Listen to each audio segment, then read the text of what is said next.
Assalamualaikum warahmatullahi wabarakatuh. Bismillahirrahmanirrahim.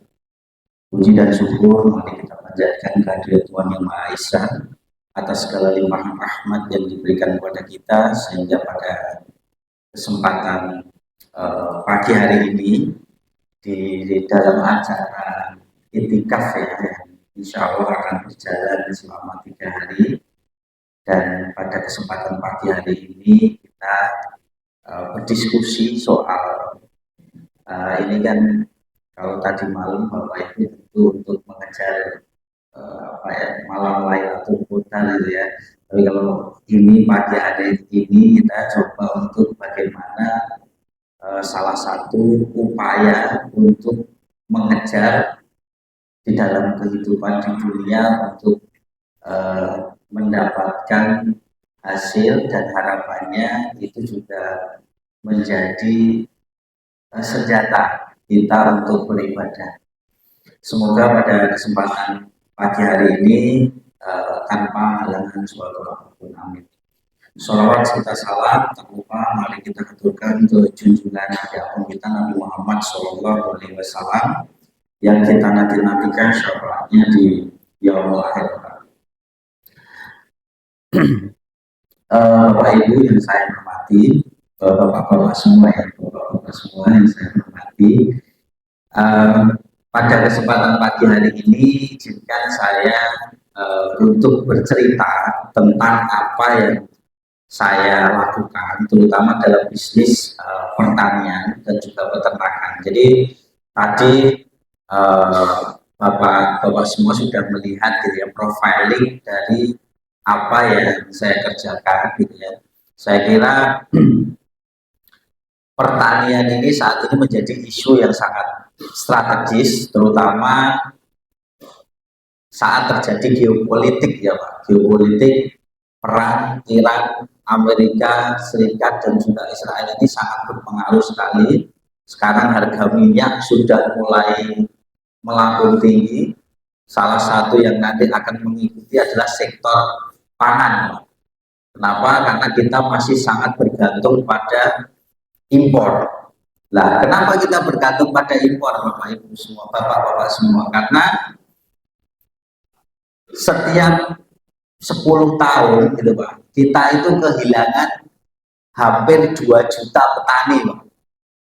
Jadi petani itu termasuk peternak gitu.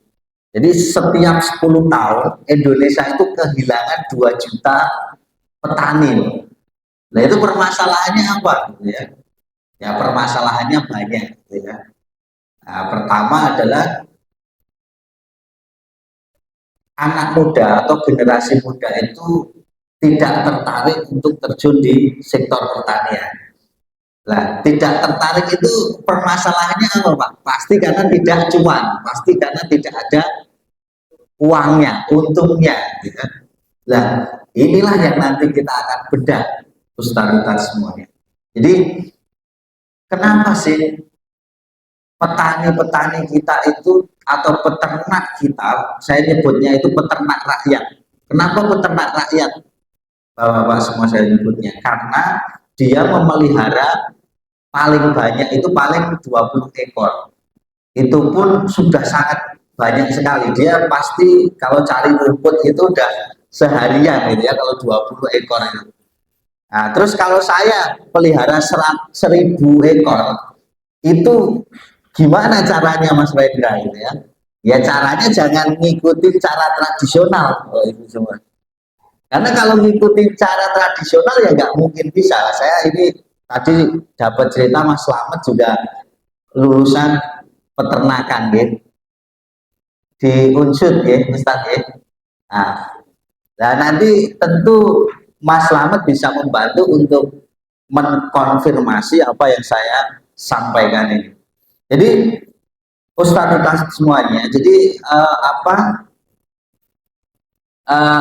yang mempengaruhi anak muda tidak tertarik pada sektor pertanian itu yang pertama adalah karena yang dikenalkan oleh anak muda itu mayoritas adalah sistem tradisional Pak, nyangkul gitu ya, terus apa, ngarit gitu ya, apalagi panas-panasan gitu ya, tidak dapat untung lagi Pak. Nah, itu kenapa Pak? Karena yang pertama adalah petani kita itu 99,9% dia tidak menerapkan manajemen, tidak punya catatan Pak.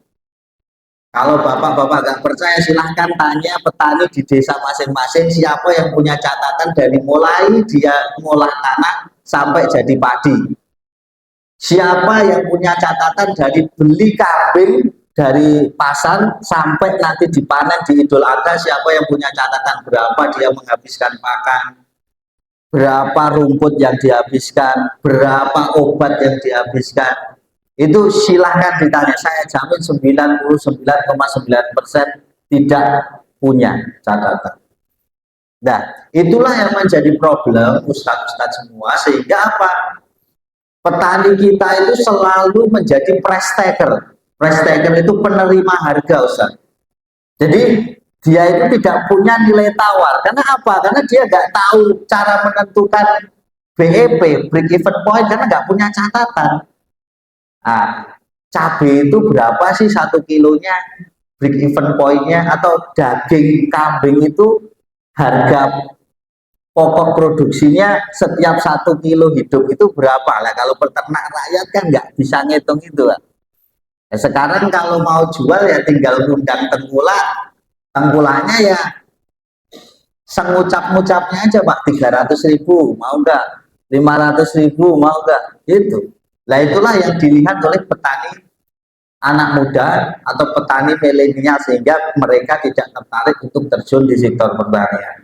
Terus yang kedua adalah hampir semua orang tua di Indonesia itu tidak percaya bahwa pertanian itu menguntungkan. Sekarang saya tanya ke bapak-bapak semua atau mas-mas yang masih muda, ada yang pernah orang tua kalian mencita-citakan kalian untuk menjadi petani? Misalnya pas kecil dililing, nah, no, do, so naik gede kamu jadi petani ya, ada nggak? Hah? Nggak ada Pak. Nggak ada. Bahkan penyuluh pertanian saja anaknya nggak boleh jadi petani Pak. Nah itu jadi problem yang sangat besar Ustaz. Karena apa? Secara otomatis, secara psikologis kita akan terdoktrin, kita nggak akan mendekati yang namanya pertanian. Walaupun kita kuliah di universitas pertanian Pak, kita nggak mungkin mau jadi petani. Dan itu terbukti. Lulusan pertanian di Indonesia itu tidak lebih dari 5% yang jadi petani. Nah, saya bukan Ustadz Slamet ya, tapi maksudnya itu memang datanya seperti itu Ustadz. Nah, datanya seperti itu. Saya saja Ustadz, saya ini cerita sebelum masuk ke materi ya Ustadz. Saya ini lulusan dari Politeknik Pembangunan Pertanian, Polbangtan Magelang Pak. Polbangtan itu ada 7 di Indonesia Pak, ada 7. Dan Polbangtan itu dia beasiswa full dari Kementerian Pertanian. Jadi yang kuliah di situ itu selama 4 tahun itu dibiayai oleh negara Ustaz. Setiap 1 tahun itu penerimaannya sekitar 2.000 mahasiswa-mahasiswi setiap 1 tahunnya Ustaz. Yang jadi petani itu juga nggak lebih dari 5%, padahal sudah digaji atau dibayarin dari negara. Bahkan kalau di kampus saya, ini saya kemarin ke akademik kampusnya saya, siapa Bu yang sampai detik ini belum pernah daftar CPNS? Ternyata cuma saya Ustadz yang nggak daftar CPNS dari sekian ratus mahasiswa. Padahal dia menulis fakta integritas untuk jadi petani Ustadz. Nah ini bukti ya bahwa ternyata yang dilakukan oleh pemerintah saja ini sangat sulit. Karena apa? Stigma tadi Pak. Stigma pertanian itu selalu identik dengan miskin, kotor, jauh dari kesejahteraan, panas, tidak keren kalau istilahnya anak muda gitu ya. Nah inilah yang menjadi problem-problem besar. Nah sebenarnya saya pun dulu juga nggak pernah mencita-citakan untuk jadi petani Ustaz.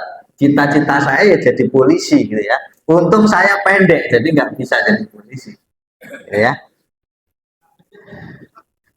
Terus ternyata Ustaz, saya itu waktu SMP itu dilalah nilai saya itu jelek sekali Ustaz. Jadi karena ibu saya itu waktu saya kelas 2 SMP itu ibu saya stroke, jadi kayak kehilangan arah gitu ya. Jadi saya nggak pernah belajar, nggak pernah sekolah gitu ya. Nilai ujian nasional saya itu cuma 4,5 rata-rata. Jadi nggak ada SMA yang bisa terima saya. Yang bisa terima saya cuma SMK Pertanian, Ustaz. Nah ternyata di situ itulah yang merubah saya suka terhadap pertanian. Jadi di situ waktu saya PKL itu, itulah titik balik saya Ustaz. Jadi saya melihat orang beternak ayam, orang beternak sapi kok dia sukses ya. Ternyata kuncinya adalah di manajemen. Dia dilakukan pencatatan, dilakukan pencatatan itu kenapa penting Ustaz? Karena untuk evaluasi gitu ya. Lah petani kita itu nggak bisa evaluasi Ustaz. Kalau ada penyakit ya bahasanya itu feeling. Jadi wah ini penyakitnya apa orang ngerti Ustaz. Yang penting tukok-tukok ke pestisida. Lah itulah yang merusak tanah kita. Termasuk juga di ternak. Di ternak itu dia nggak tahu ini penyakit apa. Penyakitnya pernapasan, tapi dibelikan vitamin ya cepet Pak, cepet matinya. Karena begitu disuntik dia makin detak jantungnya makin cepat matinya. Gitu. Nah, itulah pengetahuan itu yang sangat minim di kita.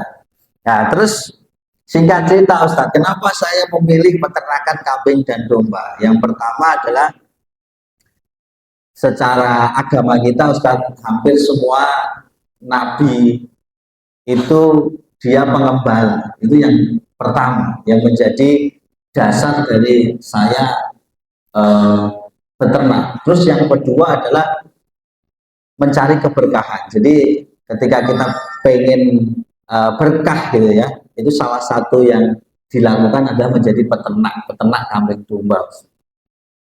Nah, terus yang ketiga adalah bisnis domba itu marketingnya sudah dibantu sama Allah langsung, Ustaz. Kenapa saya bilang dibantu Allah langsung? Karena ada Idul Adha, ada Akeko, ada hari-hari keagamaan kita Islam yang memang menggunakan kambing gitu ya, baik itu syukuran dan lain sebagainya. Itulah yang saya sebut menjadi marketingnya itu sudah dibantu oleh Allah langsung. Nah, itulah dasar-dasar awal Ustadz yang menjadi semangat saya untuk beternak atau bertani gitu ya, sehingga ini harapannya bisa selain dapat untung juga menjadi berkah bagi saya, keluarga saya dan sekitar tempat tinggal saya. Jadi Ustaz semua, jadi saya ini dari tahun 2019 sudah sering mengenalkan tentang beternak tanpa ngarit. Ya, tanpa ngarit itu maksudnya kita menggunakan bahan-bahan pakan dari limbah pertanian yang itu tentunya lebih efektif, lebih efisien dan lebih menguntungkan. Tetapi ini juga tantangannya berat sekali Ustaz. Karena apa? Karena tadi mindset petani kita itu adalah bisnis yang untung itu ya yang tidak mengeluarkan modal. Dalam artian ngarit itu kan nggak mengeluarkan uang ya, tapi mengeluarkan tenaga, waktu, gitu ya, tenaga dan waktu. Tetapi mereka itu nggak paham bahwa kalau dia beternak 10 ekor, gitu ya, dia itu kira-kira butuh waktu berapa jam untuk ngarit, Ustaz. Nah, mungkin bisa 3 jam, gitu ya. Nah, 3-4 jam. Kalau 4 jam, gitu ya, kita hitung, gitu ya. Kira-kira itu kalau dikonversikan tenaga kita itu ke bentuk uang, itu berapa? Misalnya saya tanya ke Ustadz lah. Kira-kira kalau misalnya saya nitip domba ke Ustadz 20 ekor, saya kasih uang 25.000, mau nggak? Hah? Sehari Ustadz. Ah, nggak mau. 50.000 mau nggak Ustadz? Nah, 50.000 nggak mau Ustadz. Kalau 50.000 saja kali setahun itu sudah berapa juta? 15 juta Ustaz. Itu yang tidak dihitung oleh petani kita. Yang dihitung adalah beli domba 800.000 jadi 1.500.000. Nah, tapi biayanya mereka nggak dihitung. Itu hanya tenaga kerja saja. Saya tanya ke Ustadz tadi, saya titipin 20 ekor, saya gaji 25.000 nggak mau. 50.000 nggak mau. Nah, gimana sekarang kalau kita pengen melakukan pemberdayaan atau peningkatan ekonomi keluarga dari peternak? Caranya adalah bapak-bapak ini tetap bekerja, gitu ya. Entah itu menjadi pengajar, entah itu menjadi satpam, entah itu menjadi pegawai di perusahaan swasta, gitu ya. Yang memelihara atau merawat itu adalah istri dari bapak-bapak semua. Nah, kalau istrinya ibu rumah tangga, kalau ngajar juga ya, harus cari lagi gitu ya. Iya, salah saya ngomongnya. Harus cari orang lain, Pak. Tapi tidak harus istri. Nah, jadi setara logikanya begini Ustadz, sebenarnya kita beternak domba itu mau ngarit setahun sekali saja bisa Ustadz, mau ngarit 1 bulan sekali bisa, seminggu sekali bisa, dengan teknologi pakan ternak, entah itu silase, fermentasi, hailase, macam-macam yang bisa dipraktekkan. Kalau di tempat saya tadi yang pakai video tadi, namanya complete feed Pak. Jadi pengganti rumputnya itu pakai kangkung kering. Atau kalau di wilayah sini mungkin bisa pakai kulit kacang hijau. Ya, di wilayah Purworejo, Kebumen itu banyak kulit kacang hijau. Terus bisa juga pakai kongkol ketela. Itu sebagai pengganti rumput. Nah, proteinnya dari mana? Proteinnya bisa pakai konsentrat jadi atau bikin sendiri juga bisa. Nah, secara biaya nanti akan ada biayanya Pak untuk pakan itu. Tapi secara efisiensi satu orang itu bisa pelihara 200 ekor satu orang. Kalau pakai sistem pakan complete feed tadi. Nah itulah yang harus kita hitung Ustadz ketika kita beternak. Lah kembali lagi ke tadi Ustadz, kalau misalnya kita mau beternak hanya 10-15 ekor gitu ya, Ustadz tetap bekerja, ngarit seminggu sekali, sebulan sekali, ditaruh di drum, sebelum berangkat kerja bisa Ustadz yang ngasih pakan, atau kalau tidak sempat bisa istrinya yang ngasih makan gitu ya. Jadi tetap dapat hasil, suami-suami tetap dapat hasil tetap, tapi ada tambahan dari beternak kambing dan domba. Tapi kalau jenengan sudah ngajar, kok tambah ngarit, Ustaz? Nah, itu malah ngajarnya jadi nggak fokus.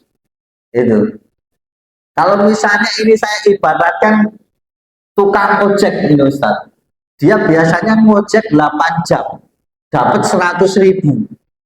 Misalnya ketua yayasan itu ngasih kambing 5 ekor, ini bukannya nambah pendapatannya Ustaz, malah berkurang karena hampir 3 jam dipakai buat ngarit. Untungnya belum tentu ada Ustaz. Nah itulah yang menyebabkan pemberdayaan itu tidak berhasil Ustaz. Hampir banyak yayasan yang memberikan bantuan kambing, bantuan ayam, bantuan sapi, tapi tidak berhasil karena cara pengelolaannya nggak tepat. Yang dulunya sudah dia dapat 100.000 dikasih kambing malah jadi dapat 50.000. Nah ini malah penurunan pendapatan namanya. Pemberdayaannya kan nggak berhasil. Nah terkait beternak kambing domba penggemukan ini Ustaz, jadi penggemukan ini sudah ke ini ya. Penggemukan ini adalah sebuah proses upaya untuk meningkatkan berat badan kambing dan domba satu waktu tertentu secara intensif, cepat, efisien, dan menguntungkan. Ini maksudnya gimana sih Mas Hendra gitu ya? Jadi kambing domba itu Pak, dalam satu hari kebutuhan protein untuk dia hidup, reproduksi, dan lain sebagainya itu adalah 12% Pak. 12% kalau dikonversi, kalau pakan itu dia harus proteinnya itu 12%. Sedangkan peternak rakyat itu selalu mencari rumput, bahkan rumputnya itu rumput gulma. Rumput gulma itu tahu nggak? Yang rumput yang di persawahan, yang di lapangan. Kalau pemahamannya peternak itu adalah karena disukai hijau, gitu ya, mangane lahap, gitu ya. Padahal rumput gulma itu proteinnya hanya 3-4%. Makanya ketika satu kambing itu dia makannya harus 10-15 kilo. Ustaz. Jadi kalau melihara 5 ekor itu bisa satu karung gede, Ustaz. Itu pun masih teriak-teriak Pak Ustaz, masih gembak-gembek terus. Nah itu apa? Karena pakannya itu tidak memenuhi kebutuhan dari ternak tersebut. Tapi kalau complete feed itu kita bisa menentukan pakan yang kita berikan itu misalnya 17% proteinnya, 18% proteinnya. Kalau 18% terus kebutuhannya berapa Mas Rendra? Satu hari dia untuk makan. Kebutuhannya adalah 5%. Feed intake-nya itu 5% dari bobot badan. Jadi kalau bobot dombanya itu 10 kilo, makannya itu cuma 5 ons. Jadi setengah kilo. Kalau bobotnya 20 kilo, makannya cuma 1 kilo. Kalau proteinnya bisa di atas 12% tadi, makannya 18%. Makanya satu orang itu bisa pelihara 200 ekor. Itulah yang disebut efisien, efektif, dan pasti menguntungkan. Tetapi kalau peternak rakyat kan nggak mau Pak. Dia mengeluarkan uang untuk pakan. Dia menganggap bahwa kita mengeluarkan uang untuk pakan itu pasti rugi nanti ke depannya. Mending investasi tenaga tadi ngarit. Nah itulah kesulitan-kesulitan kami. Padahal Ustaz, tidak ada Ustaz dimanapun di belahan dunia, di Brazil, di Swiss, di Australia, gitu ya, nggak ada Pak peternak yang ngarit, itu nggak ada. Semuanya adalah pakai sistem pengolahan limbah pertanian. Jadi kalau mereka panen gandum, nah, pohonnya itu dijadikan hailase. Ketika dia panen jagung di Australia, dia digunakan sebagai pakan fermentasi atau silase. Nah, sehingga apa? Ketika musim dingin, gitu ya, ada salju dan lain sebagainya, ternak itu tetap bisa makan, Ustaz. Karena dia punya apa? Cadangan makanan. Nah, kita harus belajar dari situ, Ustaz. Makanya, Ustaz, kalau peternak-peternak besar itu pasti belanja kambing itu kalau nggak mau lebaran, musim kemarau. Karena apa? Kalau mau lebaran pasti petani-petani butuh uang, mesti harganya turun, Ustaz. Musim kemarau pasti dijual karena petani nggak bisa cari rumput, Ustaz. Nah, pasti dijual, akhirnya dijual murah. Yang nampung kan peternak-peternak besar tadi, Pak. Jadi kita udah tahu polanya petani itu akan seperti apa. Karena apa? Dia bertani itu sangat konvensional sekali. Beternak itu sangat konvensional sekali. Sehingga sampai kapanpun dia tidak akan bisa mendapatkan hasil yang maksimal. Terus kesalahan petani rakyat itu, yang pertama Ustadz, ketika dia beli, itu pasti pas punya duit. Hasil panen, cabai melimpah, ada sisa beli kambing gitu ya. Dapat kiriman anaknya gitu ya, atau saudaranya buat beli kambing. Ketika beli kambing dalam keadaan punya duit Ustadz, itu pasti mengedepankan prestis, mengedepankan suka terhadap ternaknya. Wah ini misalnya ternak itu regone harusnya 1.500.000 Ustadz, karena dia seneng 2 juta pun dibayar karena dia megang uang. 2,5 juta pun dibayar karena dia megang uang, gitu ya. Beda sama peternak, yang beneran peternak, dia belinya ditimbang, harganya sekarang 30.000 ya 1 kilo 30.000. Mau itu dombanya jelek, bagus, yang penting ada nyawanya, karena pasti bisa diperbaiki, Ustaz. Jadi masalah gemuk, bagusnya domba itu bisa diperbaiki dengan pakan yang baik tadi. Terus kalau jual, mesti pas lagi butuh buat sekolah anak, butuh buat nikahkan anak, atau butuh buat kebutuhan pokoknya petani itu. Akhirnya kan apa? Dapat harganya pasti murah, Ustaz. Nah inilah pola-pola inilah yang harus kita rubah. Jadi sebelum kita berbicara teknis, Ustaz, itu yang paling penting adalah perubahan mindset, perubahan pola pikir bahwa bertani beternak itu pasti menguntungkan ketika di manajemen dengan baik. Sekarang saya ambil contoh yang sederhana saja, Ustaz. Kalau petani kita, kalau petani di desa itu kalau misalnya nanam sawi, misalnya harga produksinya itu 1.000, misalnya harganya 500 pun pasti akan dia kasih, karena dia menjadi price taker saja, penerima harga. Tapi kalau tukang eyek, Pak, eyek tahu ya, tukang sayur keliling, tahu ya Pak, ada ya di sini ya tukang sayur kelilingnya. Kalau tukang sayur keliling misalnya dia beli dari pasar 1.000, dia pasti jual 1.500 minimal. Nah itulah petani yang sebenarnya menerapkan manajemen. Lah petani itu udah pasti udah tahu rugi aja tetap dikasihkan loh. Wong harusnya dia 1.000 karena harganya 500 tetap dikasih. Nah itulah yang harus dirubah, Ustaz. Jadi harus mereka berani menawarkan harga. Makanya kalau petani, peternak besar itu pasti dia akan selalu untung karena dia selalu membuka harga, Pak. Menetapkan harga. Kalau petani pasti menjadi penerima harga.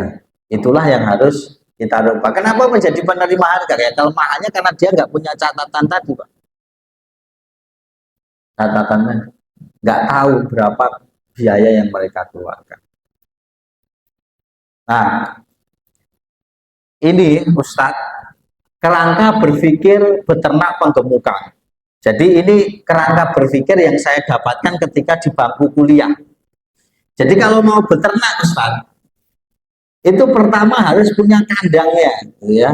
Kata dosen saya, Ustadz. Terus yang kedua adalah kita harus punya pakannya, entah itu mau nanam atau mau beli, gitu ya. Terus yang ketika kita sudah punya kandang, sudah punya kebun atau sawah untuk sawah untuk bak pakan, kita harus tahu bakalannya itu mau beli di mana. Mau beli di pasar kah? Mau beli di tengkulak, mau beli di peternak, itu kita harus cari juga, Ustaz. Terus yang keempat adalah cari pasarnya, yang terakhir cari pasarnya. Kira-kira ini Ustaz, ini benar nggak kata dosen saya ini? Ustaz, ya. Benar nggak, Ustaz?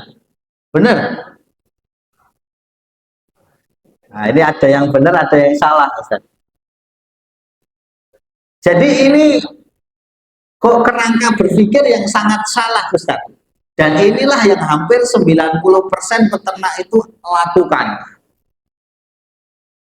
Yang benar adalah dari bawah ke atas, Ustaz. Jadi yang pertama, kalau mau beternak itu cari pasarnya dulu. Cari mau dijual kemana. Karena kunci bisnis itu adalah selling, jualan, Ustaz. Jadi dulu saya pertama belajar beternak kambing itu adalah saya jual kambing saat Idul Adha. Kalau mau belajar Ustaz, itu yang paling tepat adalah saat Idul Adha. Itu bisa mengukur kemampuan kita untuk menjual ternak. Jadi kalau saya waktu itu pertama saya jualan kambing itu jualkan punya orang lain itu bisa menjual 50 ekor. Berarti di tahun itu saya kemampuan saya adalah relasinya adalah 50 ekor. Jadi jangan dipaksakan ternak 100 ekor, Pak. Karena kekuatan saya itu hanya jual 50 ekor. Setelah saya tahu pasarnya tadi, saya baru cari bakalan, cari teman relasi yang dia punya bakalan ternak, Pak. Entah itu tengkulak, entah itu pasar, entah itu peternak besar, itu saya soani, saya silaturahmi ke sana untuk tahu harganya berapa. Kalau saya ngambil 10 dikasih harga berapa, kalau saya ngambil 20 saya dikasih harga berapa. Setelah itu bikin bank pakan, Pak. Saya nanam rumput di lahan-lahan yang nggak produktif. Bikin, kalau kebutuhan setiap satu kambing itu 60 meter persegi, Pak. Kenapa 60 meter persegi? Karena satu kambing itu karena rumput itu tumbuhnya 60 hari dan setiap satu kambing itu butuhnya sekitar 1 meter persegi ketika rumputnya itu rumput tertentu, misalnya rumput odot, gama umami, terus pacong, itu satu kambing itu cukup 1 meter persegi udah kenyang, Ustaz. Jadi makanya satu kambing butuhnya 60 meter persegi. Kalau 100 kambing berarti saya harus tanam 6.000 meter persegi. Jadi itu cukup, gitu Ustaz. Nah, setelah kita punya bank pakan, baru pikir kandang, Ustaz. Kandang itu yang terakhir. Nah, dan bikin kandang itu investasinya nggak boleh 30% dari total modal yang kita miliki. Jadi kalau Ustadz punya modal 100 juta, bikin kandangnya nggak boleh lebih dari 30 juta. Itu sepakat, Ustadz. Tapi yang terjadi pada peternak-peternak itu adalah karena dia mengedepankan prestis tadi, apa meneh pensiunan, Ustaz, karena ben penak di sawang gitu ya. Di duit 100 juta gawe kandang 70 juta, Ustaz. Gawe buat ternaknya 30 juta doang. Lah nggak mungkin balik, Ustaz.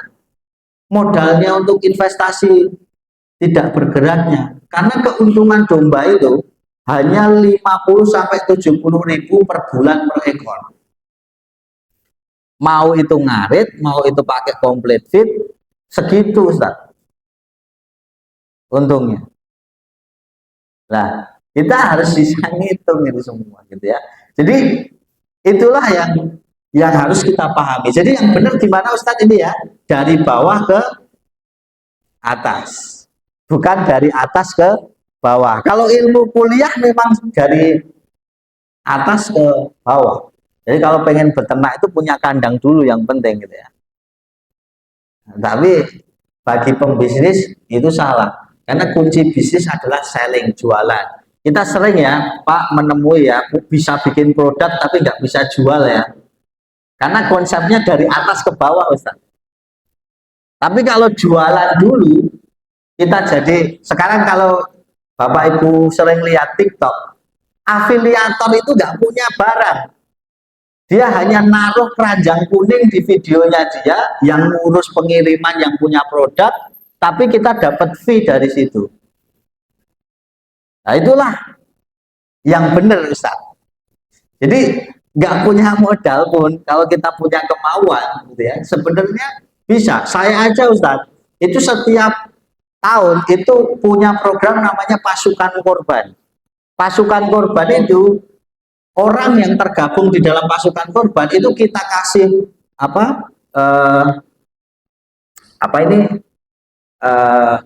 list harga ternaknya kita, terus mereka jualkan, kita kasih fee setiap satu ekor domba itu 150.000.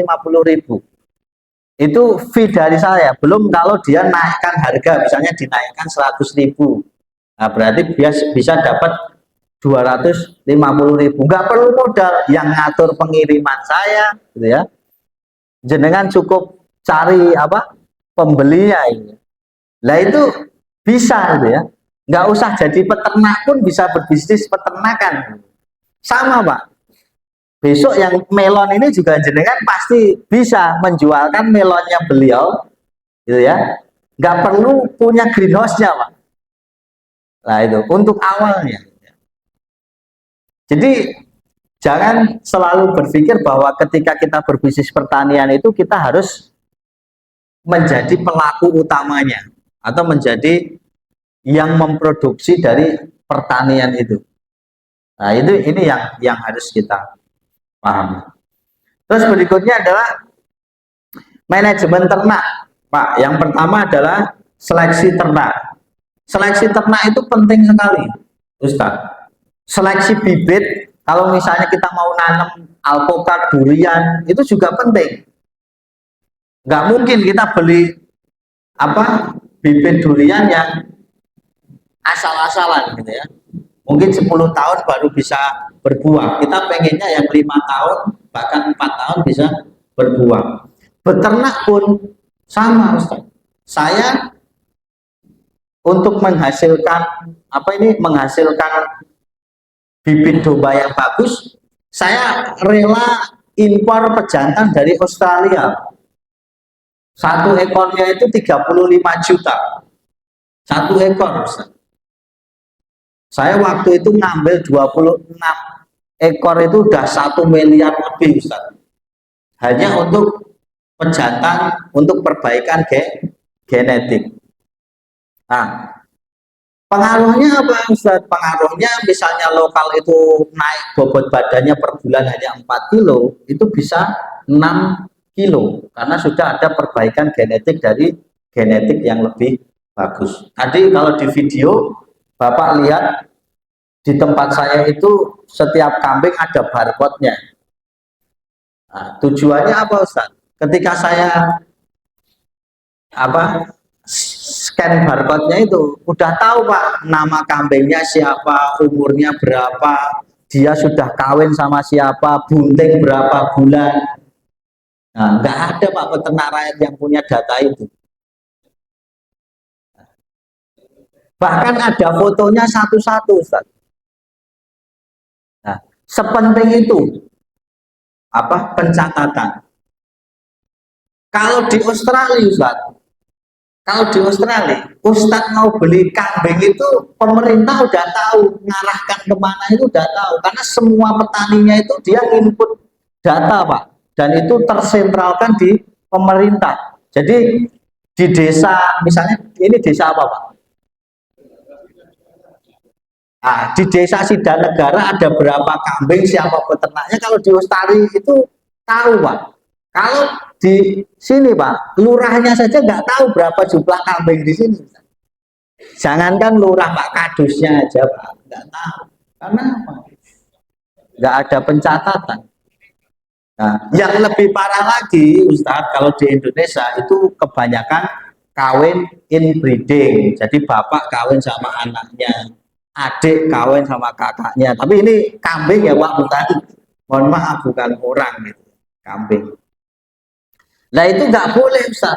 Manusia nggak boleh, domba, kambing pun nggak boleh. Tapi kalau di masyarakat karena dua ini Ustaz, ya bapaknya kawin kiro anaknya. Nah itu menurunkan genetik, akhirnya semakin jelek, Ustaz. Nah, perlunya pencatatan itu adalah seperti itu, agar apa, Ustaz? Kita tidak mengawinkan sedarah. Nah, penting ya. Tapi ini jarang dilakukan oleh petani kita, peternak kita. Terus berikutnya adalah terkait kandang, Ustaz. Kandang itu boleh pakai bambu, boleh pakai kayu, boleh pakai galvalum. Ya, kita sesuaikan dengan budget dan kemampuan kita tadi. Terus pakan. Kalau pakan itu, ya pakan itu, Kalau kandang ini, Kandang ini yang pertama yang harus kita perhatikan adalah jenis kandangnya. Jadi mau panggung atau lempra, ini sebenarnya sama aja, Pak. Kandang panggung sama lempra itu sama aja. Bahkan kalau di Australia itu nggak ada, Pak, kandang panggung. Semuanya kandangnya adalah lempra. Yang menjadi salah kalau di Indonesia apa, Pak? Sisa rumputnya dijadikan lemek, Pak. Nah, otomatis apa? Terjadi pembusukan, dan akhirnya lembab, bau, terjadi penyakit. Kalau di Australia itu kan dikasih serbuk yang kering. Jadi sama-sama lempra, tapi dia benar, Pak, kalau di Australia. Kalau di Indonesia alasannya apa, Pak? Ben cepet oleh lemene, Pak. Tapi dia tidak memperhatikan kenyamanan dari ternak itu sendiri. Coba bayangkan, Pak, jenengan dicoba mohon kalau di peternak di desa itu bisa ada yang tingginya segini, Ustadz. Lemennya itu, Ustaz. Coba jenengan duduk di situ 1 jam. Kira-kira kuat atau enggak? Enggak mungkin kuat karena amoniaknya sangat tinggi sekali. Apalagi ternak itu bertahun-tahun, berbulan-bulan di situ. Nah, ini jadi masalah. Kalau di Australia itu dia pakai serbuk gergaji, pakai damen atau jerami padi, tapi selalu kering. Itu yang benar. Kalau nggak percaya nanti bisa dilihat di YouTube kalau belum punya kesempatan untuk main ke sana. Terus yang kedua adalah lokasi. Lokasi itu kalau zaman saya sekolah, Pak, kuliah, ini kriterianya, Pak, kering dan bukan tempat genangan air, mudah memperoleh sumber air, sirkulasi udara bagus, cukup sinar matahari, tidak mengganggu lingkungan sekitar, akses transportasi mudah. Apakah semua peternak punya lahan seideal ini, Pak? Enggak, Pak. Nah, caranya gimana, Pak? Kalau jenengan sudah punya lahan nih, Pak, silahkan jenengan ambil satu gelas kopi, oke? Terus jenengan duduk di situ. Kalau jenengan ngantuk, Ustaz, berarti itu cocok buat rendang. Karena jenengan aja nyaman, apalagi kambing atau domba. Nah, jadi jangan sampai di sini ada yang ngantuk, Ustaz. Nah, itu. Jadi ya saya ngantuk wajar karena apa? Ustaz, karena tadi terus sampai pagi ya, ngaji sampai pagi, jadi ya ngantuk wajar. Gitu ya. Tapi kalau jenengan di tempat itu ler-leran Ustaz yang calon itu pasti saya jamin sirkulasi udaranya bagus gitu ya. Ternak juga pasti akan nyaman. Nah, ukurannya adalah kita sendiri Ustaz sebenarnya. Manusia itu kan yang paling peka ketika nyaman atau tidak ya. Terus dia kalau kita berteman juga apa? Kita bisa punya insting yang kuat, oh ini enak buat berteman, ini enggak gitu. Termasuk kambing itu kalau diajak berteman juga mau Ustaz. Kalau semakin jenengan ngajak bicara, dilus-lus gitu ya, itu semakin dia bagus pertumbuhannya. Tapi ya tonggone mesti wah ini gendeng ini Mas. Tonggone enggak apa-apa Pak, tonggone omongan tetangga memang seperti itu Pak. Nah, tapi yang penting adalah kita bagaimana apa ini sesama makhluk hidup ini kita bisa punya chemistry. Nah, itu yang harus dilakukan. Nah, kembali lagi untuk bahan itu boleh pakai kayu, boleh pakai galvalum, boleh pakai bambu, gitu ya. Terus standar bangunannya yang penting kokoh lah Ustaz. Nah, kokoh, gitu ya. Kokoh itu minimal investasinya untuk 5 tahun lah. Jadi jangan sampai bikin apa bahan-bahannya sudah bagus tapi ternyata nggak kuat Ustaz. Nah, nanti itu nggak standar, tapi menurut saya yang pertama adalah kuat, minimal ya 5 tahun bisa digunakan. Terus sirkulasi udaranya lancar. Nah, untuk pakan yang pertama adalah jenis pakan. Tadi Ustadz, yang pertama ditentukan mau pakan kering kah, mau rumput kah, mau complete feed, mau hailase, nggak ada yang salah Ustadz. Tapi yang menjadi salah adalah ketika memilih rumput, tapi dia nggak siap rumputnya itu dia mau ngambil di mana, itu yang jadi salah. Akhirnya ada yang nolong tetangganya, ada yang, nah itu yang jadi masalah. Itu yang menjadi konflik di masyarakat selalu itu. Wah, dia tolek wis tak saweni kok di riti kan gitu. Banyak terjadi gitu ya, Pak. Dan itu sangat berbahaya gitu ya.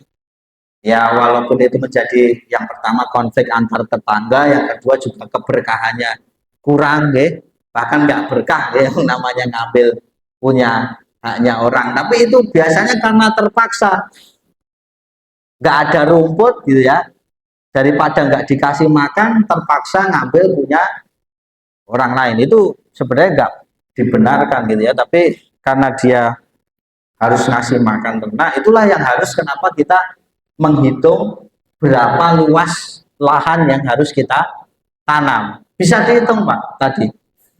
Setiap satu kambing adalah 60 meter persegi. Jadi kalau tinggal dikalikan aja, kalau 10 ekor berarti nanam 600 meter persegi. apa makannya 1 meter persegi per hari.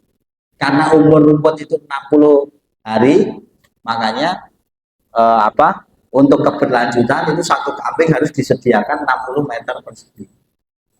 Nah, terus yang berikutnya adalah quality control. Quality control ini harus ditentukan juga, Pak. Harus bagus pakannya gitu ya. Terus ketersediaan. Nah, ketersediaan percuma pakannya itu bagus, tapi kalau kadang tersedia, kadang enggak. Gitu ya. Tidak kontinu lah, gitu. Nah, kita harus cari kontinu. Kayak rumput itu kan bagus, tapi kalau pas musim kemarau kan nggak ada. Berarti kan nggak bagus, Pak. Karena nggak bisa kontinu. Nah, yang paling bagus apa menurut saya selama saya beternak adalah complete feed karena sepanjang tahun saya bisa dapat bahan pakannya, Pak. Bahkan mau disimpan setahun pun bisa gitu ya. Jadi itu menurut saya yang saat ini menjadi pakan yang terbaik karena sepanjang tahun kita bisa mendapatkan pakan itu. Kalau rumput kan tadi saya sampaikan kelemahannya adalah ketika musim kemarau nggak ada. Nah itu. Nah, ini beberapa sumber pakan dari limbah agroindustri, Pak, mulai dari kulit kacang, bungkil kopra, onggok atau ampas singkong gitu ya, ada dedak padi, ada garam, kalsit, ada kangkung kering tadi, kulit kacang hijau, macam-macam. Terus berikutnya adalah SDM. Yang pertama manajemen waktu. Jadi kenapa Pak kalau kita main ke kandang punya tetangga kita Pak, itu setiap kita masuk mesti weduse gembek. Mesti dia teriak Pak, walaupun dia sudah kenyang, sudah makan. Karena manajemen waktunya enggak tertib Pak. Kalau di tempat kami, itu setiap ngasih makan itu kalau pagi harus jam 7, kalau sore harus jam 4. Tujuannya apa? Kalau selain jam itu pasti dia nggak akan teriak, Pak. Tapi kalau di desa, di peternakan ya biasanya itu sak legone, Pak. Kalau legone ngarit jam 09.00 ya dikasih makan jam 9. Kalau legone ngarit jam 8 ya dikasih jam 8. Misalnya legone jam 12 ya dikasih jam 12. Nah, itu yang menjadi domba itu tidak baik. Terus berikutnya adalah kecintaan terhadap domba dan kambing. Tadi saya sampaikan kalau setiap peternak pasti memiliki kecintaan terhadap ternak dan kambing. Tapi ada juga yang dia beternak karena hanya pengen dapat hasilnya, itu pasti gagal, pasti. Karena dia tidak akan apa ya kuat gitu ya ketika mendapatkan cobaan dari beternak, misalnya mati, misalnya belum bisa gemuk-gemuk, kalau dia nggak cinta, nggak sayang ke kambing domba itu pasti nggak kuat. Terus berikutnya adalah ketertiban Pak. Bahkan beberapa, kan saya punya di Magelang tuh punya kandang 5 Pak. Salah satu kandang saya itu sama apa anak buah kandang saya itu ditulisi. Setiap jam 11 sampai jam 2 siang dilarang orang masuk ke kandang karena kambing dan domba sedang istirahat. Itu ada Pak yang ditulis seperti itu. Lah, terus kenapa kok ditulis Pak? Tahu nggak Pak kalau jam 11 sampai jam 2 siang itu semua domba di seluruh Indonesia itu sedang memama biak atau gayemi Pak. Itu semua kambing dan domba di seluruh Indonesia Pak. Setiap jam 11 sampai jam 2 itu pasti dia gayemi. Gayemi itu dia mencerna ulang makanan yang dia makan di pagi hari Pak. Jadi dinaikkan lagi, gayemi, terus masuk lagi. Lah kalau di peternak rakyat karena dia nggak tahu Pak, jam rolas digugah kon mangan meneh Pak. Nah itu kan jadi dia belum sempat mencerna yang tadi dia makan. Nah itu bukan hanya tulisan Pak, tapi memang itulah memberikan ruang pada ternak kita itu dia untuk beristirahat, tidur, dan gayemi tadi Pak. Dan itu pasti di setiap jam 11 sampai jam 2. Kalau nggak percaya jenengan cek mangke atau besok mau cari domba dimanapun pasti Pak. Jam segitu pasti jalan. Nah itulah Pak, kenapa ilmu itu sangat penting Pak. Jadi saya itu punya slogan, beternak dengan ilmu lebih bermutu Pak. Bertani dengan ilmu lebih bermutu. Tapi kalau peternak atau petani tradisional itu yang dikedepankan selalu pengalaman. Padahal pengalaman tanpa disandingkan ilmu pengetahuan itu nggak mungkin berkembang Pak. Nah itulah yang harus kita lakukan. Nah terus berikutnya adalah treatment. Nah treatmentnya itu yang pertama adalah pemberian vitamin dan energi. Nah, ini terus yang kedua pemberian obat cacing, terus memandikan domba dan kambing dan mencukur bulu. Terus yang kelima adalah memotong kuku atau tanduk, dan yang terakhir adalah memberikan antibiotik jika diperlukan. Kalau antibiotik itu ketika ternak itu biasanya sakit atau kurang nafsu makannya kurang. Nah, terus ini Pak gambarnya gitu ya. Terus yang ketiga adalah dari anakan, dari breeding Pak. Dan yang terakhir baru dari dagingnya. Kenapa daging ini paling sedikit hasilnya tapi paling banyak diminati? Karena cash flow-nya cepat Pak. 3 bulan sudah panen, 2 bulan sudah panen. Kalau ngambil anaknya kan berapa? 9 bulan paling cepat Pak, karena 1 bulan ngawinkan, 5 bulan bunting, nah, udah 6 bulan ya. Kalau mau jual ketika sapih berarti umur 3 bulan anaknya, berarti butuhnya 9 bulan untuk bisa panen anakan. Kalau perah itu paling sekitar 5 bulan lah, begitu anaknya keluar bisa mulai diperah gitu ya. Tapi kalau daging itu setiap 2 bulan kita udah bisa mulai panen. Nah, daging itu paling sedikit hasilnya tapi paling banyak diminati karena cash flow-nya cepat, perputaran uangnya cepat. Nah, mungkin itu dulu Ustaz di sesi pertama ini. Jadi silahkan kalau mau diskusi gitu ya, takutnya nanti ngantuk, kita break beberapa waktu, nanti kita lanjutkan di sesi yang kedua. Jadi silahkan ada pertanyaan mungkin atau diskusi. Oh, mau break dulu? Ya, terima kasih Ustaz Selamat. Izin saya lanjutkan status chart semuanya.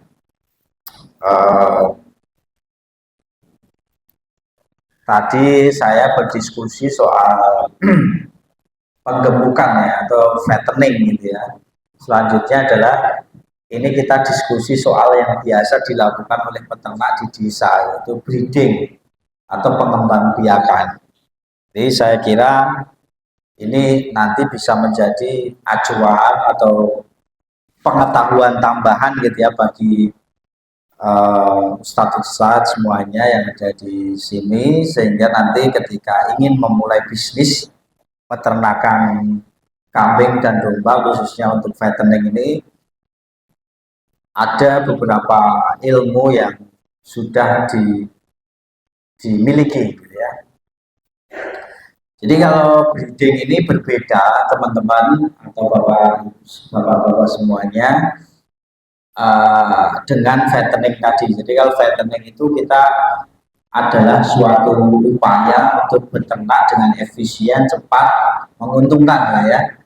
Kalau breeding ini adalah upaya untuk meningkatkan populasi ternak. Terus bagaimana sih Mas Rendra prospek bisnisnya? Jadi prospek bisnisnya sangat bagus sekali karena jantungnya peternakan itu ya breeding Pak. Jadi kalau nggak ada orang yang breeding ya nggak mungkin ada orang yang beternak penggemukan gitu ya. Jadi makanya breeding ini menjadi sangat prospek ketika dijalankan untuk berbisnis gitu ya. Terus berikutnya adalah faktor penting usaha peternakan domba itu yang terutama untuk breeding itu adalah manajemen perkandangan, kesehatan, pengelolaan, dan keuangan. Jadi karena ini jangkaunya panjang, jangka waktunya itu panjang, maka manajemen ini sangat penting dimiliki. Terus yang kedua pakan sama ya, dan yang ketiga adalah bibit dan breeding. Nah, betina bibit yang bagus tentu ustadz-ustadz semua yang mungkin sudah pernah beternak bisa tahu gitu ya. Yang pertama sehat, tidak terlalu gemuk gitu ya, tidak cacat, kaki lurus dan kuat, alat kelamin normal, sifat keibuan gitu ya, ambing normal, dari keturunan kembar gitu ya, dan bulu bersih dan mengkilat. Jadi kalau nanti saya perlihatkan ya, tapi saya di sini kayaknya enggak. Iya.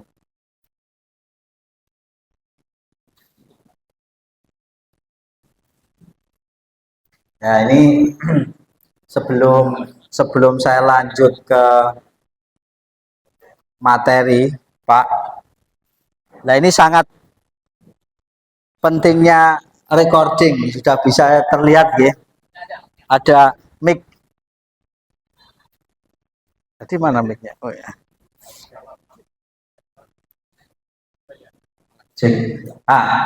Ini Ustadz, di Australia kambing yang saya impor itu semuanya punya kakak, punya sertifikat.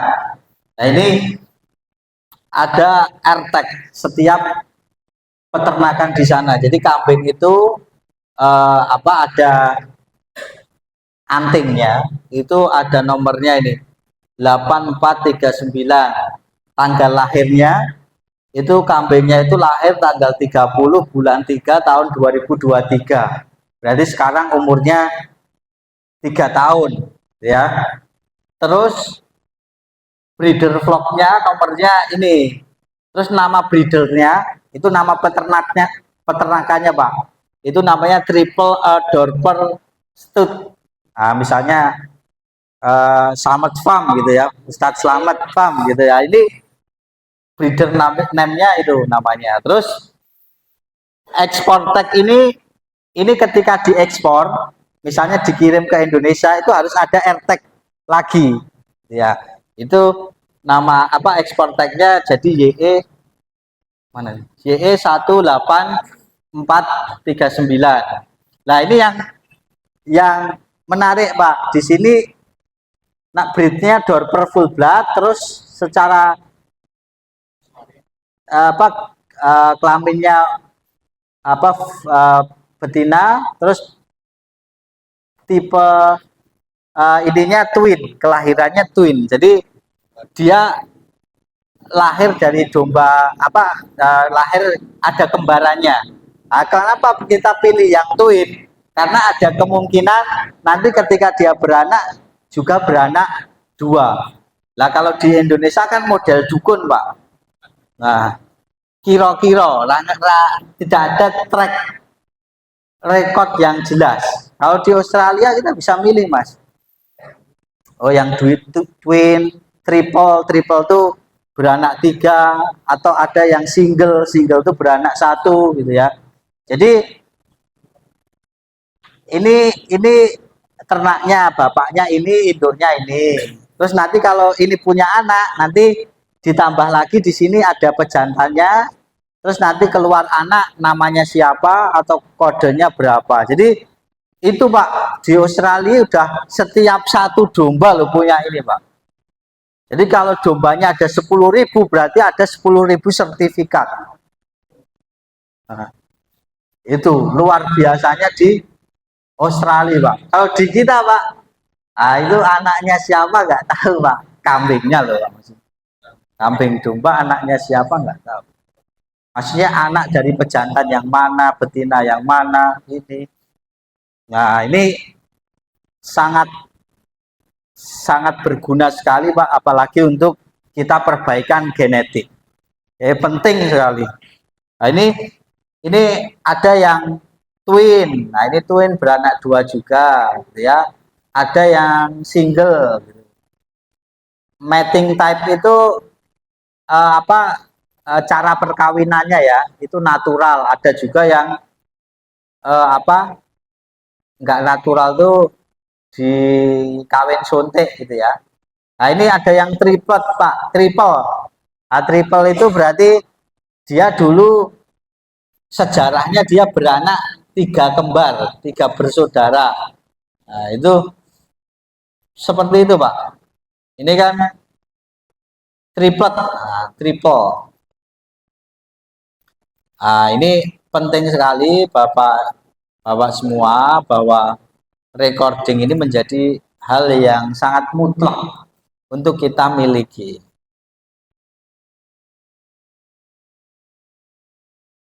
Nah kalau di Indonesia iso dihapusi bakul juga Pak. Ini mau nih mana loro kan loro tenan apa boten kan ra ngerti Pak. Tapi kalau ada sertifikatnya kan lebih terjamin. Nah, terus ketika breeding kita juga harus memahami birahi dari kambing atau domba yang kita miliki. Jadi vulva abang abu anget, nah, ada lendir di apa di bagian apa bagiannya betinanya itu. Terus biasanya nafsu makannya turun, sering menguap, bangun pagi ya. Itu kalau jenengan bisa paham itu, insya Allah ini Pak. Jadi ketika berhasil jenengan jadi peternak yang bagus itu harus 2 tahun tuh minimal beranak 3 kali. 2 tahun Pak. Kalau jenengan 2 tahun kok cuma beranak 2 kali, berarti jenengan peternaknya masih gagal. Karena tidak memahami siklus birahi. Tahu nggak Pak, birahinya domba itu setiap berapa hari sekali? Tahu nggak? Nah, kalau betina Pak, kalau domba betina itu setiap 18 hari sampai 21 hari sekali. Kalau pejantannya itu birahi setiap hari Pak. Kalau pejantan. Lah, jadi satu pejantan itu bisa ngawini 25 betina Pak. Jadi dalam satu koloni itu Pak, itu satu pejantan betinanya dikasih 20 sampai 25. Nah, terus berapa lama Mas ngawinkannya gitu ya? Kalau di tempat saya itu 2 kali siklus birahi. Jadi kalau siklus birahinya itu 21 hari sekali, maka saya ngawinkannya itu 42 hari. Karena apa Pak? Takutnya itu dalam 1 hari itu yang birahi bisa 5. Kalau 5, saya yakin pejantannya nggak kuat untuk ngawini 5 itu Pak. Makanya harapannya bisa terkawini di siklus birahi yang kedua.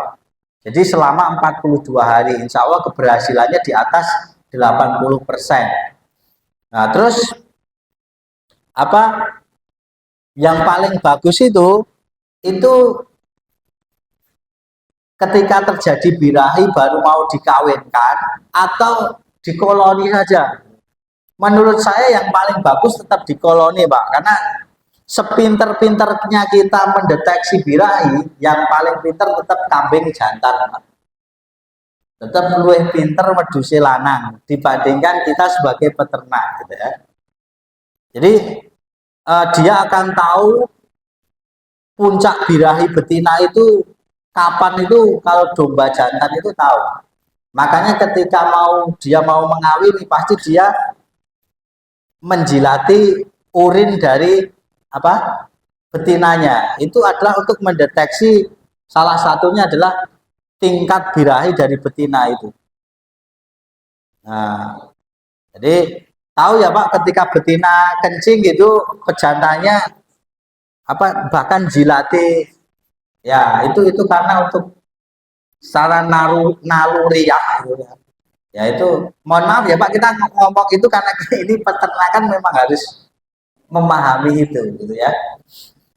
Terus jadi berapa sih Pak ketika melahirkan itu dia birahi lagi itu berapa hari? Sebenarnya 21 hari setelah melahirkan itu sudah birahi lagi Pak. Tapi saran kami itu setelah umur anaknya 2 bulan baru dikawinkan lagi. Karena takutnya ketika dikawinkan terlalu cepat, produksi susunya akan menurun. Nah, ini berdampak pada apa? Berdampak pada pertumbuh kembangan dari anakan itu. Gitu. Terus berikutnya Bapak Ibu, Bapak-bapak semuanya, tanda-tanda kebuntingan itu yang pertama adalah membesarnya perut sebelah kanan. Jadi biasanya kalau domba atau kambing bunting itu sebelah kanan perut itu membesar, Pak. Nah, itu biasanya bunting. Terus ambing mulai menurun, induk sering menggesekkan tubuh ke dinding, dan yang terakhir adalah induk tampak lebih tenang. Nah, jadi itu biasanya bunting. Nah, jadi aktivitas breeding ini merupakan aktivitas jangka panjang, Bapak-bapak semuanya, bahwa analogi lari maraton itu pada breeding itu analoginya itu kalau di lari breeding itu maraton, fattening itu sprint, Pak. Jadi kalau sama-sama tujuannya adalah untuk mendapatkan keuntungan, bahkan keuntungannya lebih besar dibandingkan keuntungan breeding lebih besar dari fattening, tapi memang secara hasil mendapatkannya lebih lama dibandingkan yang penggemukan, gitu ya. Jadi tadi kalau fattening 2-3 bulan udah bisa panen, udah dapat hasil. Kalau breeding 9 bulan sampai 1 tahun baru bisa panen.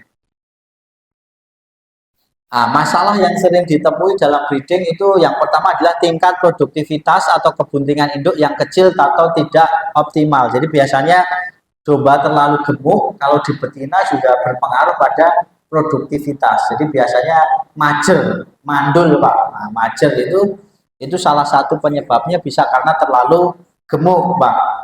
Terus yang berikutnya adalah banyaknya kasus prematur. Nah, lahir prematur itu juga menjadi momok peternak breeding, Pak. Kadang kita sudah menunggu 5 bulan lama gitu ya, ketika beranak ternyata lahir prematur, bahkan lahir langsung mati. Nah, ini menjadi masalah-masalah yang terjadi. Terus berikutnya adalah tingkat kematian cempe yang tinggi. Jadi breeding itu kalau kita sudah sukses kematiannya di bawah 5%, itu insya Allah untungnya besar. Tapi kalau masih di atas 5% itu berarti beternaknya belum terlalu bagus, belum terlalu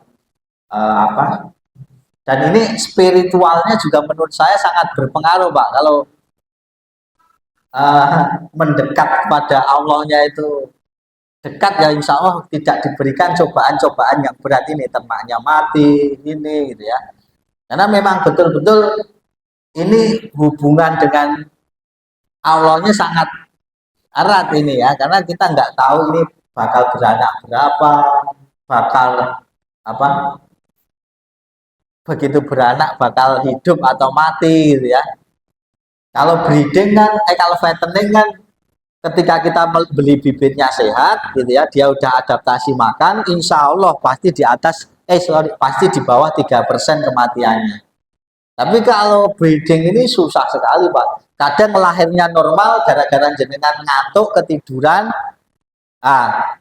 kejepit, atau ternyata lahir masih kebungkus, butuh bantuan jenengan, kok jenengan tidak hadir di situ, ya itu menjadi bukan rezekinya jenengan. Jadi faktornya akan lebih banyak gitu ya.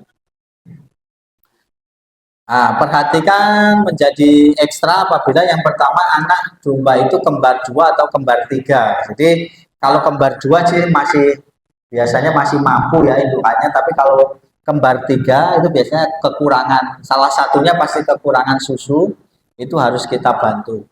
Terus karena gizi buruk, gizinya kurang bagus, baik itu indukannya ya, terutama itu juga berpengaruh pada anaknya. Terus betina-betina sangat muda atau sangat tua. Jadi kalau muda itu biasanya dia kurang gemati, Pak. Begitu lahir nggak mau jirati, akhirnya anaknya mati, bahkan nggak mau nyusui, Mas.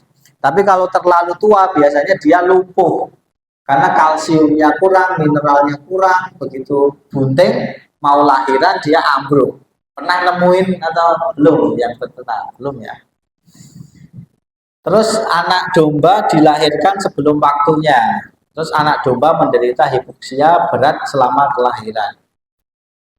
Nah, banyak kegagalan pelaku breeding itu yang pertama adalah banyak masalah dapat dihindari dengan manajemen yang baik sebelum dan pada saat kelahiran.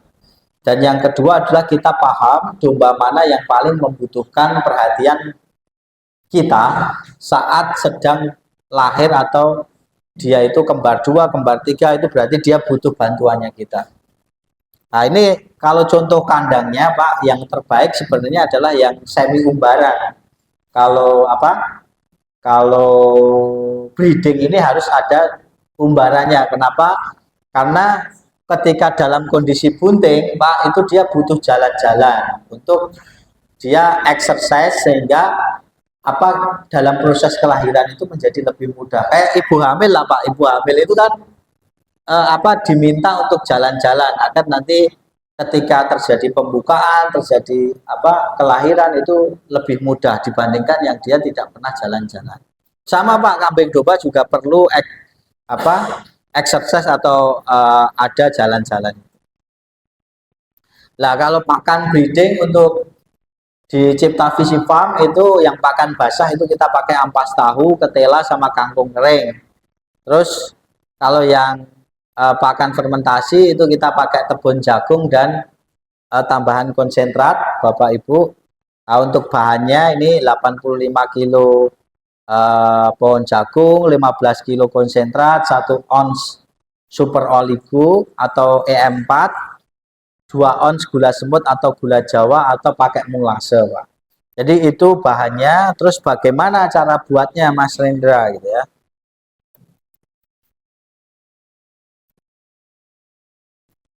Wah macet nih. Nah cara buatnya cukup mudah. Nah untuk cara buatnya seperti ini Pak. Jadi pertama digiling gitu ya, rumputnya digiling. Setelah digiling nanti ditambahkan bahan tambahan misalnya konsentrat atau dedak gitu ya. Nah, ditambah terus disimpan ke drum. Ini dicampur juga sebelum disimpan dicampur sama air molase dan EM4 tadi. Terus berikutnya adalah balik. Berikutnya disimpan di apa? Di plastik atau drum selama 7 hari. Setelah itu bisa diberikan ke ternak, Pak. Jadi sangat mudah sekali. Sangat-sangat mudah sekali.